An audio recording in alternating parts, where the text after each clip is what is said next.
రిజర్వేషన్కి సంబంధించిన నిరసన ఉద్యమం పాకింది అనుకున్నాం. సో ఈ యొక్క నిరసన ఉద్యమాల గురించి మరి దేశ ప్రధాని హసీనా గారికి ముందే తెలియలేదా?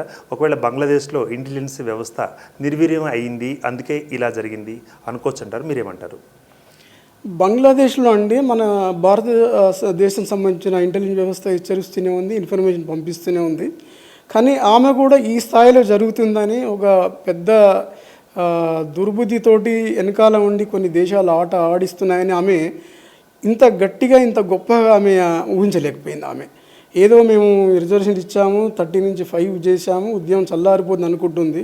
కానీ అసలు ఆ ఉద్యమానికి కారణాలేంటి, అక్కడ ఉన్నటువంటి సైనిక వ్యవస్థ కూడా అంత సహకరించినట్టు కనబడుతుంది. ఉద్యమకారులపై ఎటువంటి చర్య తీసుకోలేదు, ఉద్యమాన్ని అంచలేదు. ఆ ఉద్యమం జరుగుతున్నప్పుడు వివిధ విభాగాలైనటువంటి సైనిక విభాగాలకు అంతగా ఇన్ఫర్మేషన్ ఇచ్చినట్టు కనబడతలేదు.